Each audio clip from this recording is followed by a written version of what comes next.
Hello everybody and welcome to another episode of Board with Each Other, the board gaming Stop! Get out of the vehicle and put your hands where I can see them. This is a heist. Okay, so now I'm firmly in control of this podcast. Hello and welcome to another episode of Board with Each Other. We are the review podcast that does a deep dive into some popular and perhaps not so popular board games. Popular with you. What's what you mean? We'll find out. I'm trying to answer the question, how does this work as a two-player game? So if you love board games and often find yourself playing as a pair, be that with your significant other, your BFF, or perhaps in this case, a muscly mechanic who you're trying to distract from talking about torque and drive shafts by playing a nice board game, we are the board game podcast for you. I'm so taking this in the next time we have an MOT. Sir, this is your bill. And so on tonight's episode, we are going to be looking at the high-octane board game that is Fast and the Furious, a highway heist. Just highway heist, not a highway heist. Okay, highway heist. I will be your getaway driver for this evening. My name's Hannah Kelly, and I'm joined by my player 2, Al Simpson. Hi, guys. So, Fast and the Furious Highway Heist is a board game that comes with 3 different scenarios. So your first scenario is that you have to take down an armoured truck, or an armoured tank, I think. It's a tank. Most tanks are armoured by default. Oh, are they? Yeah, I think so. Not covered in plastic and cardboard? No, I think they're mostly armoured. The second is you have to steal a whole bunch of cargo from a lorry. And the third, you have to take down the infamous Shaw in his helicopter, his armoured car, and also do a whole bunch of other stuff as well. Regardless of your scenario, the game kind of works in roughly the same way. Yep. And is played along a map that is essentially a rectangular grid that represents like a motorway. Mm-hmm. And the idea is that you are all driving down this motorway at speed, and if anything happens to your speed, so for example cars get wrecked, they sort of move off the map. Yeah, I think the idea is you're all going at high speed, but if you accelerate you move up the board, and if you stop you move down the board, basically. So how gameplay works is you start by picking a character, and these are all your favourite characters from the fantastic movie franchise that is Fast and the Furious. So you've got Tej, you've got Hans, you've got Roman, you've got Letty, and then of course Dom and Brian, because you could play Fast and the Furious without Dom and Brian. I think we should probably just pause here for a second and address the muscle car in the room that is your enthusiasm. Your abject joy at the Fast and the Furious franchise. I love it! Yeah, the Fast and the Furious is basically Hannah likes stupid movies, as do I, but Hannah more so. And this is the absolute trump. It is the pinnacle of all stupid movie franchises, and I love it. I think on one of our first dates, I tried to start a conversation about, cinema with a capital C, and you started going on about Tokyo Drift. That's not true. I don't like Tokyo Drift. Okay. No, 2. Fast and the Furious 2. Fast and the Furious 2. You very much tried to convince me that was the peak of action cinema. I mean, it is. Indeed. Anyway, back to the rules. I just thought I'd address that because people are like, "What's going on?" I'm very happy right now. So you start off by picking a player character. All your player characters will come with their special hero ability and also a series of attributes. So those are speed, obviously how fast they can go, control, athletics, and then defense. As well as your player character, you also get to pick a supercar. Of course you do. Of course you do. And similarly, your supercars also have their own supercar ability. And also attributes. Same attributes, so control, defence, and speed, but not athletics, because it turns out you don't get ripped by sitting behind the wheel of the car. I know, I've tried. Never works. So once you've got your players all set up, you get to take your turn. So you get 2 actions on your turn, give or take, depending on what your special hero power is. And you can essentially use those to do things like drive, so move forward up the map and position yourself. You can do things like leap, because obviously we all know that you can leap from a moving vehicle onto the top of another moving vehicle at high speed. Yeah, of course, and you can do that without making any attribute tests, so you can just do it. And then you can also take other actions that require you to make attribute tests. So you might want to slam into a vehicle, thus wrecking it. You might want to have a bare-knuckle brawl with somebody on top of your car whilst moving at speed. Or you can shake people off. And you make an attribute test by essentially looking at the number of dice that you get, which is your attribute. Yeah, you count up the number of icons you have for each attribute, basically. Yeah, and then you roll that number of dice. Any successes, obviously, as a success. Which are little green pips on the dice, basically. Yeah, green pips. If you roll a NOS canister, that means that you can pump up your score by 1. Yep. You can turn that dice into a success if you pay a NOS, which you get 2 at the start of the game. Yeah. Obviously, if you fail, then nothing happens. You get to make two actions per turn. So in addition to the normal actions that everyone has, you can also do a couple of additional things. So there might be something special or unique to that scenario. So, for example, chuck some cargo to a member waiting for your family. Member of your family. You can get a NOS, so you can trade an action for a NOS, or you can do something called a stunt. So stunts are drawn from a deck of cards that are specific to that scenario. You start off by putting one at the end of your map, and each round they will move down. Quite often you have to line up those stunts. They're not just necessarily easy to achieve, but they're really integral to being able to win and meet the victory conditions for that scenario. They also accelerate in usefulness and ridiculousness as it goes on. Yes. So you'll start out with fairly, garden variety things like, you can use some C4 to blow some doors off a semi-truck, to using grappling hooks to take flight. Yes, we'll come back to that later. So once you've done your 2 actions on your player turn, you then roll another dice. The bad dice. The bad dice, and that dictates how the enemy responds to your actions.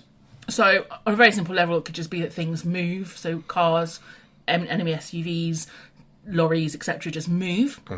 It might be that you spawn new enemies. Yep. Or you might roll a skull, which is what I like to call the death roll. In which case, you draw from, again, scenario-specific deck of cards, a different set of... The deck of badness. Yeah, deck of badness. And it will give you something very bad that happens. Usually, more enemies jump out on top of your car, you have to make defence rolls, all sorts of things.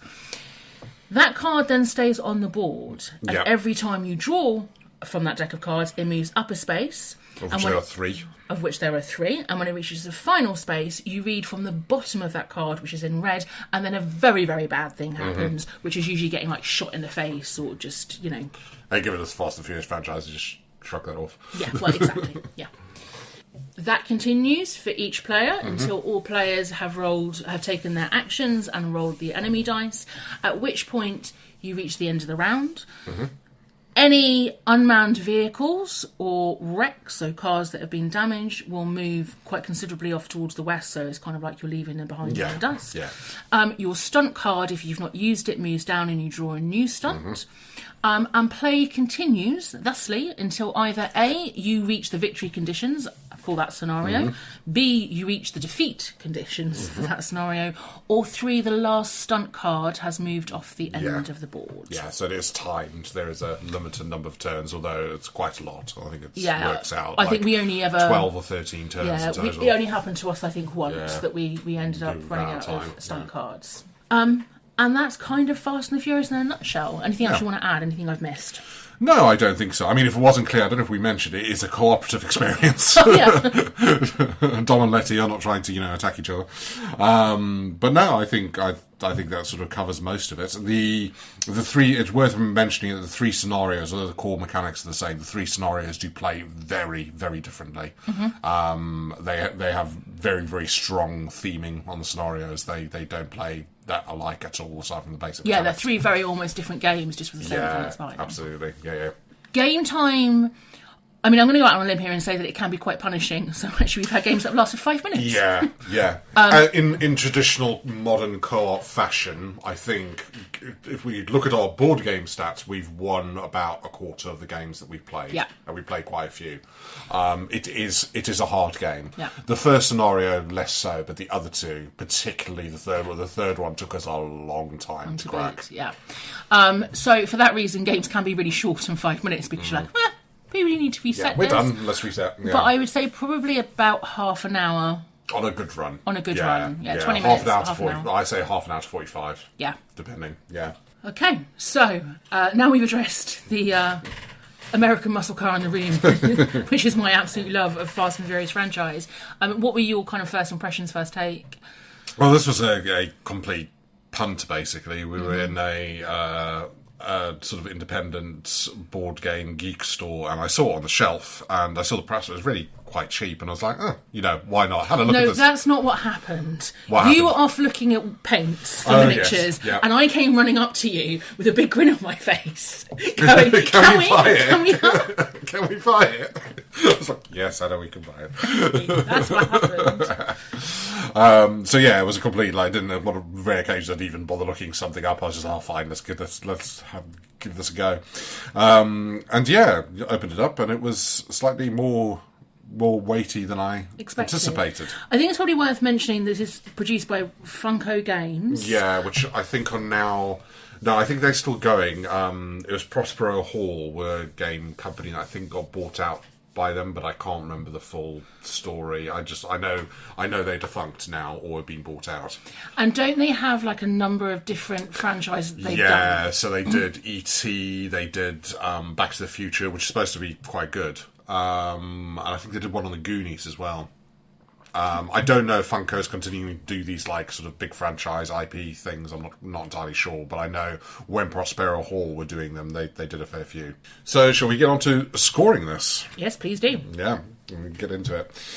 Right, so first criteria is components. So that is basically what comes in the box, rating that, the art style, and also setup and tear down time and all that jazz. Okay, so you've got a number of different decks, I guess, to play with in terms of setup. Yeah. So it does take a bit of fiddling and a bit of faffing, but I mean, generally, it's not much. No. Like I say, everything's played on a fairly small, self-contained rectangular Yeah. map, so it doesn't take forever. Yeah, no, it's a doddle setup. It doesn't take very long at all. In terms of... Okay, so I'm just going to embarrass myself and wax lyrical here. So in terms of the artwork, there is something really quite special about the way this game has been illustrated, which really takes you back to that first movie. Like the colour schemes, the kind of cars, everything is kind of neon, lots and lots of orange and black. Yeah, I mean, I'm there. Yeah, it looks fantastic. It Yeah. really does. And I think one of the things that I really, really like about this is it's got this almost toy quality to it. All of the little cars, you've got these little pegs that go in to represent people. You've got a big semi-truck that, the back actually opens. And the helicopter, which I've now subsequently realised is actually quite a common thing, stands on this little stand, so it hovers above the road, and I thought that was the coolest fucking thing I have ever seen. Yeah, had not spent a lot of time with Warhammer miniatures, but if you've ever played a flying thing in Warhammer, it's got the plastic base for it and all that kind I of just thing. lost my shit. I thought that was awesome. But no, it's got this real toy-like quality to it, which is great, really nice. And I have to say, if you're a board gamer, you probably quite like dice. You probably like a deck of cards. And if you're not, are you lost? You probably like a stack of cards. You probably like miniatures, and you probably like a playing board.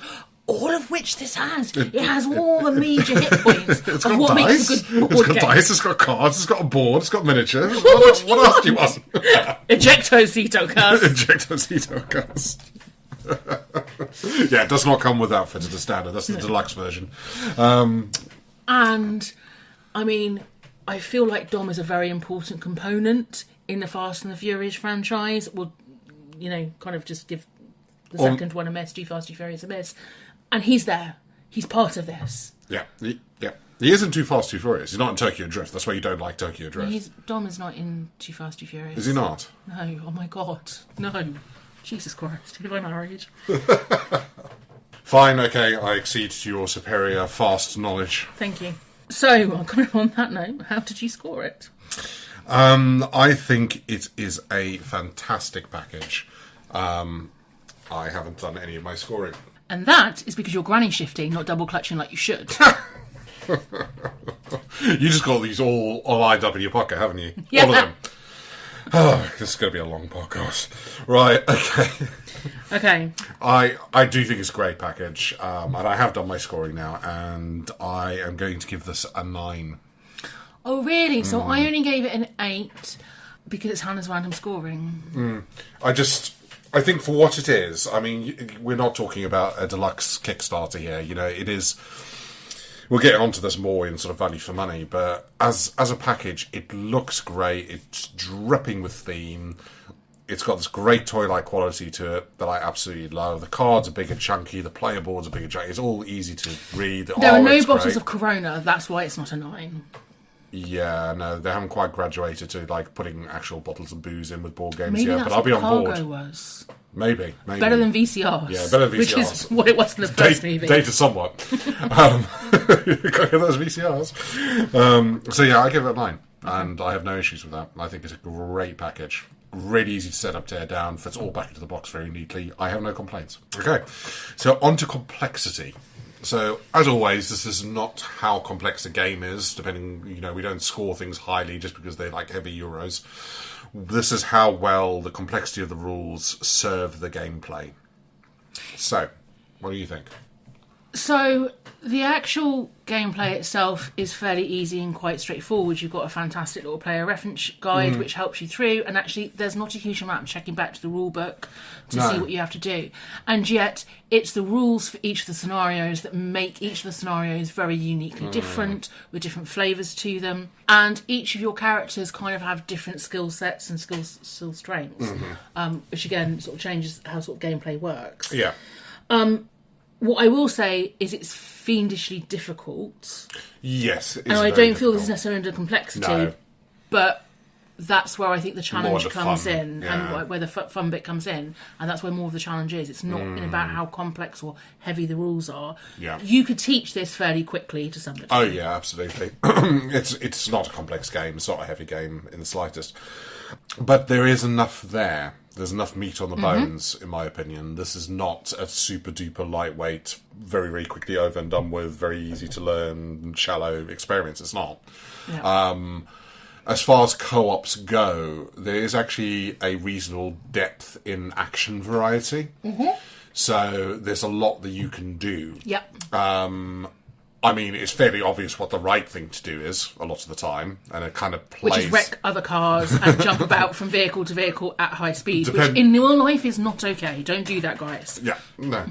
But depending on the scenario, it kind of plays itself to a certain extent, because obviously there are actions that you need to take. But that doesn't stop you from going off and doing weird stuff anyway, which is, you know, one of the joys of co-ops. And one of the things that I think that's really cool about this is because you have to roll the enemy die at the end of each player turn, it means that no matter how you set things up, we'll come back to this, I guess, but no matter how you want to set things up, you have to be really reactive. So for me, in the whole analysis paralysis thing, that's non-existent, because you have to play with your current board state, because actually everything's going to change in 2 seconds. Yeah, time. shifting constantly. Yeah. Shifting. So yeah, it serves the game absolutely fine. Yeah. I do sometimes miss a little bit more to the scenarios. What I mean by that, I sometimes wish there was a little bit more depth, particularly with the way the other enemies behave, and a bit more sort of variety. I think that starts to get a little bit samey after a while. Yeah. And once you sort of unlock what you need to do in a scenario, it can be a little bit limiting, because you're like, right, I know what I need to do, we have to do this, let's do this. Yeah, you go bash away until you do, yeah. And there's not an awful lot of space for just doing random stuff, which there never is in a co-op, but I guess this is even more, it funnels you down choices to a certain extent. And So for example, we've had games that have been complete write-off because at the end of your first person's turn, something bad happens that means that actually the setup that you've just made is completely redundant, but you end up having to waste your turn because there's no point doing anything different. Yeah, so absolutely. it kind of sometimes feels a bit constrained. Yeah. I guess that's sort of scenario specific and luck and Yeah, you know. but I think that funneling is one of the things I will hold against it, because it does funnel you into these choices quite hard. And yeah, as Hannah said, there's times where you kind of passed a turn because something didn't work out, and you're just like, well, there's no point in me doing anything else, which can be a bit limiting at times. Yeah. But saying that, the rules do serve the game quite fine. So I've given it a 7. So I gave it an 8. Yeah. Okay. All right. So, on to value for money and shelf life. Let's get the value for money thing out of the way first, I think. This is not an expensive game for what it is. Having been in this hobby for a long time now and bought a lot of games, and, I've got a lot less for a lot more. What does it retail for? So, it's RRP, which no game shop ever sells things for, is about £30, so 25 to 30. However, this is one of those games that seem to be on special offer everywhere all the time, and I think so many people bought this as a gift or just picked it up because of the IP that the second-hand market is swimming in this game, and you can get a copy of eBay for like £8. It's really easy to get hold of at a really low price point. The question comes in is, does that low price point that you can get it on that market count towards this value for money? And I would say yes, because it's so prevalent. Like, if you want a copy of this, you can get it really easily and really cheaply. And I think when we found it in that local game shop, it was £15. Yeah, I don't think we paid more than... we didn't pay more than 20 quid for it. No, I think it was 15. And yeah, if you can get it at a reasonable price point, which you seem to be able to in a lot of places, it is absolutely worth it in that sense. I mean, so I suppose the downside is it comes with 3 scenarios, and once you're done with those 3 scenarios, you're done with them. Yeah, this is the flip side. This is shelf life. Yeah, the shelf life is, not great. However, as I've said numerous times, it is fiendishly difficult. Perhaps one of the more difficult co-ops that we've ever played, perhaps excepting Stardew Valley, maybe? Yeah, definitely. Yeah, it's definitely up there. Yeah, excepting Stardew Valley, which is even more punishing. I would say it's more punishing than Pandemic. If you look at the Mount Rushmore co-op games. Yeah. But that means that we have to play it. You have to play each scenario numerous times in order to be able to actually beat win it. If that's how you view things, there is a lack of variance to the various, when you play the scenarios. You always take a couple of stun cards and put them back in the box, but aside from that, there's no variance. Everything else is exactly the same. So there is a limited shelf life to this. You're not going to be playing it forever. Once you're done with it, you'll be done with it. But given the really reasonable price point, you can pick it up as a package of our experience. Paying £15 for this, we've got a load of fun out of it. Huge amount of fun, and actually, because it's really easy to pick up, and because Fast and the Furious franchise is so ubiquitous. Ooh. That's an uncomfortable word to use in context with Fast and Furious. Massive cuz. But okay, I'll take it. Ubiquitous. Most people, I think, would be able to, engage with it and enjoy it. Engage with the IP. Yeah. If they, unless they absolutely hate it, in which case they can leave my house. So yeah, it's a bit of a middle of the road one for me. This one, I've given it a 5 because I think the value for money is great if you can pick it up second hand. Don't pay £30 for it. I think that's too much. Oh yeah, don't pay £30 for it. But the shelf life, there is a definite shelf life on this. You're going to have your fun with it, and we're going to want to move it on. So I gave it a 6 for pretty much the same reasons, really, which is there is a shelf life, but we have had a lot of good times with this. Yes, many good times. Which brings us neatly on to, is this any fun? Fuck yes! Yes, I second that. I think this is probably the most pleasantly surprised by a game I have ever been. Yeah. Again, I think we probably went in expecting nothing. Yeah, low expectations. Yeah, I mean, you don't necessarily have huge expectations when it comes to franchisee sort of stuff. IP-based games, yeah. And it kind of sort of blew me away, really. Yeah, it's just it's a surprisingly good time, and it really translates the beautiful stupidity that is from Fast and the Furious. Mm-hmm. There is so much ridiculousness that happens in this game. I mean, you are firing... You in the third scenario, you're making your cars essentially fly to ram into a helicopter that is flying above you. I mean... And there is a stunt card that lets you mount, that's not the right word, stand on... That's not how cars reproduce, love. That's not how cars reproduce, though. He lets you stand on your family member's vehicle.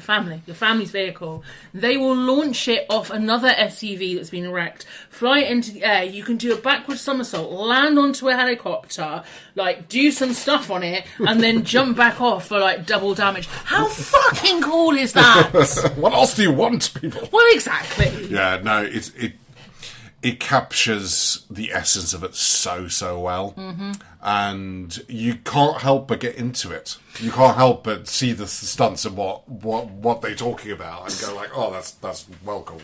So I have never, in any of our games, taken our little miniatures and gone zoom, and flipped them mid-air and made them... Like, I've never done that. I have never seen you play with miniatures before. I've never played with miniatures in my life until I met this game. Yep. No, and it does that to you, because it's so thematic, and that theme... This is what you always want from an IP game. Mm-hmm. It needs to take that theme and just turn it into something that you can play in. Yeah. And it does that so well, and I wasn't expecting it. Yeah. And as a game, it is not cobbled together. It is really solid. I played a lot of co-ops, and this is a solid co-op. Mm-hmm. I mean, what else is there to say?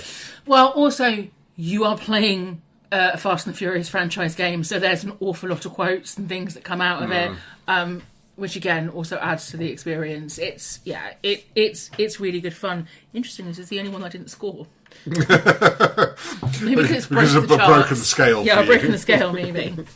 Yeah, no, so I've given this an 8 because it is genuinely a fantastically fun time. Yeah. I'm going to give it a 9. The reason I'm not giving it a 10 is because it is punishingly difficult and we have to repeat scenarios a lot of the time, and that upsets me. Okay, fair enough. So we total those scores up and average them out, as we always do, and that gives us a grand total of 7.6. I feel like it should be higher. You were always going to think that. I mean, we rounded up to an 8. An 8 is a very high score. I think it should be a 9. Yeah, of course you do. An 8 is a more balanced score. But aside, putting aside Hannah's unobjective enthusiasm for the franchise, it's a really solid game. It really is. It's really good fun. It's got a limited shelf life on it, but it's great. I am much less of a Fast and Furious advocate, and I really enjoyed myself. So take that as you will. Right, so on to our 2-player or family ratings. I don't got friends. I got family. Hey, there you go. So the first of these is table talk. So how much does the game force you to sort of interact? Force, yes, because that's the operative word. We've been married for 10 years. It's got to be forced interaction, really, at this stage. Now, how much do you interact? How much do you chat through what you're doing, all that kind of thing? And co-op games always get a bonus with this, don't they? Because you have to. So they're always good for that sort of thing. I mean, yes, you are constantly talking. You are constantly strategizing about how you're going to do this, how you're going to do that. And I think what really makes this is the stunt cards. Yeah, because you have to have quite a lot of discussion about trying to line things up and who's going to line that up. Yeah, you've got to set things up in order to be able to get the stunt cards. And really, I don't think you can win unless you start performing stunts, as obviously, none just of the like cards... life. Yeah, just like life. And, every single movie from Fast and the Furious. So yeah, there's a huge amount of talking, constantly planning. It's really reactive as well. So because your entire setup has just been ruined because the lorry has moved out of the way, for example, you constantly have to then come up with a new plan. And just by the sheer ridiculousness of it, it's just it's great. You really in it together. Yeah. With this, and you, as long as both of you enter into the spirit of it, you have a great time chatting about what you're going to do and laughing at the ridiculousness of what you've just done. Yeah. And it is very, very good for that sort of thing. The only thing that I would mention, again, it comes back to the funneling nature of some of the scenarios. Mm-hmm. Things can start to get a bit rote, where you're like, well, you got to do that. Yeah. Oh, what I'll do is, no, you've got to do that, really. So it can shut down conversation a little bit just by its very nature, which is the reason I marked it down very slightly, because I feel like that does happen. Well, I think I'll talk about quarterbacking in the next section, but it also has the potential for that. So I've given it a 7. So I gave it a 9. Okay. Because I don't think there is a game that we talk more during. Yeah, I suppose, yeah. And also, you wonder whether you're going to have to start moderating my scores. No, I am not here to try and talk you down from the ledge. It's really good. There's lots of talking. There's lots of quotes. There's lots of jibing. There's lots of fun. Yeah, okay, yeah, so 7 from me, with more objective. It's entirely subjective. Well, it's entirely subjective, yes, you got me there. But yeah, okay, alright. So moving on to cooperability. Okay, so I mean, you've talked about quarterbacking already, Yeah. so do you want to maybe kick off? Yeah, that's fine. I mean, this game could be awful for quarterbacking. Yeah, it's one of those things where you could get sort of a dominant or dom player who's like, do this, do that, do that. I mean, does Don quarterback? Yeah, he does quarterback. Yeah, okay, but that's why we love him. But would you love another player quarterbacking all your moves? If it was Vin Diesel, yes. Okay, cool, noted. So yeah, it's got that. It has got that propensity. Yeah, it has. And I think any kind of co-op game where you haven't got, there's like a hidden or a There's no secret hidden element, information, everything's out there yeah. on the table, you're always going to have that element there. And particularly if you've got new players or players that haven't or aren't so used to playing board games, then yeah, you are going to have somebody, I think, probably sit behind and kind of gently steer. But that's the bad out of the way. Yeah. The good, this is intensely cooperative. Yeah. You have to constantly be supporting each other, bouncing off each other, trying to fix things that went wrong in the previous person's turn, taking advantage of things that went right. Yeah, so even some really simple stuff, like if you have to get out of your car, right, to jump onto another car, because obviously, you know, that's how we do things, your car will then become unmanned and it will fall off the board. Yeah. So you need someone to sit behind your car to make sure that doesn't happen, because if you lose your supercar, you lose your special hero ability, or your supercar ability, one of your abilities. So actually, even from a very basic level, like, you need to be working as a team. You do, yes, absolutely. And it works really well there. It forces you to do that. And there's this, because it is fundamentally, I think, because it is punishingly difficult. Yeah. I think when you do finally win that scenario, it feels awesome. It's very satisfying. And let's face it, doesn't matter whether you win by an inch or a mile. Winning is winning. There you go. Have a Corona. Well done. Thank you very much. Yeah, and I think it's always worth, in cooperability, the rating that we do, I think it is worth talking about difficulty in this, because there's a lot of schools of thought about co-op games, how difficult they should be. And I do err on the side that they should be punishing, because if it's not, you run out of you run out of interest quite quickly. I don't care as long as it's fun. Yeah, true. But I want something. I want a mountain to climb. I want a hill. I want something that is difficult to beat. Because I think if it's too easy to beat, I lose interest really quickly. Yeah, so I would agree, and I think there are absolutely examples of games that we've played that have been really punishingly difficult, and we've kind of lent into that. But fundamentally, we've also tapped out on quite a few of them because they've been too difficult, because they don't have this element of fun. Yeah, but I think that's the secret sauce, isn't it? Yeah. As long as it's fun, then it can be punishingly difficult. If it's punishingly difficult and unfun, I'm out anyway. But I think that's that mixture, and I think this is fun and also very difficult. And I think that the fact that it's so over the top and ridiculous kind of helps a huge amount. Yeah. You know, and it keeps you wanting to go back for more, because you want to pull off that really cool, amazing grappling hook move. Yeah, and I think that differs from person to person. I'm the kind of person who, once they complete something, doesn't go back to it. I'm not the kind of person that plays a video game in New Game Plus for people that play video games, for example, because once I've done something for the most part. So I think because of that, when something is easily done, I'm done with it. And given there's only 3 scenarios in the box, I think they need to make it really hard. Yeah. Because otherwise I would have been done with this in 2 evenings, which was not the case. we had played this quite a lot. So yeah, what did you score it for co-op? So I gave it an 8, and I mainly marked it down for the quarterbacking thing. But I did exactly the same. Yeah. Yeah, 8. And that's the only reason I marked it down. Mm-hmm. Okay. Finally, on to scalability. Would this be better? Would this be more fun? With more family. With more family, more Coronas?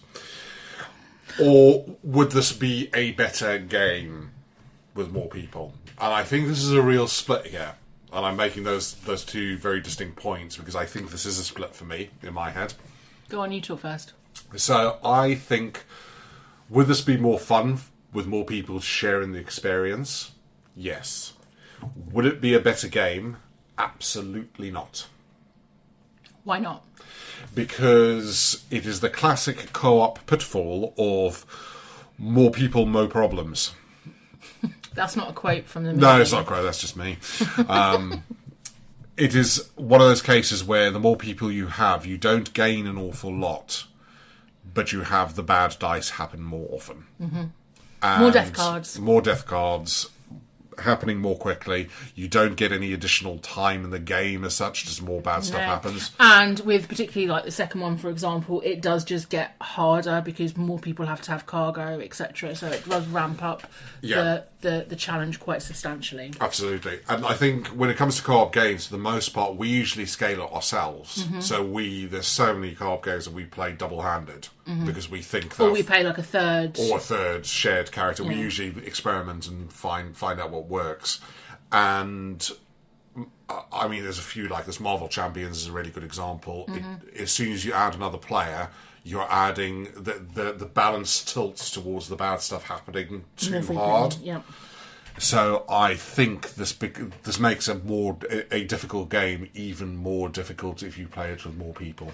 So that I fundamentally agree with. Mm-hmm. I think that actually, as a 2-player game, that's almost your sweet spot in terms of difficulty. Yeah.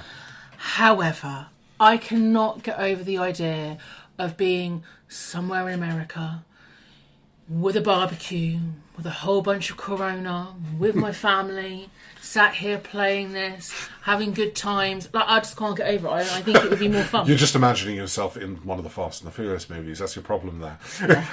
That's what you're doing. Maybe. Don't judge me, okay? Yeah, much as you will. It's definitely, I think 2 is definitely the sweet spot in terms of difficulty. But I think if you're playing to win, then yeah, fine. But I do think as a shared experience, I want to share this with more people. You want to share it with the world, don't you? I want to share it with the world. It's a fucking amazing game. Go and buy it, guys. I have gone very much... I've excised the fun factor on this. I've gone very much how well does it work at 2, and I think it works fantastically well at 2, probably better than other player counts. So on that basis, I've given it a 9. Okay, so I've given it an 8 because it's just a fantastic game. You just want to give it... okay, fine, yeah. No, I think this works best at 2. Purely mechanically, as a game, it works best as 2. So I'm going with that. Okay. Let's turn out our scores then. So that gives us a overall 2-player rating of 8. 8.1, we round down. So an 8 and an 8. 8 for general, 8 for 2 players. A complete surprise, I have to say. Yeah, I mean, not a surprise when we came to reviewing it because we knew we loved this, but as one of those things that we just randomly picked up on a whim, you can get it cheap. Go out and get yourself a copy. Like, seriously, it's a surprisingly good time. Young, dumb, and very fun. I'm glad you didn't use that normal quote there. But yeah, no, it's a great time. It really is. And a surprisingly good one for an IP, what appears to be a bit of a throwaway game. It's not at all. Okay, so just before we roll credits, what is your favourite movie from the franchise? 5. You're so fucking wrong. I mean, it's not wrong. It's my subjective opinion. Yeah, no, so there are some subjective questions that do have a wrong answer. Which is the better album, Load or Reload? Neither.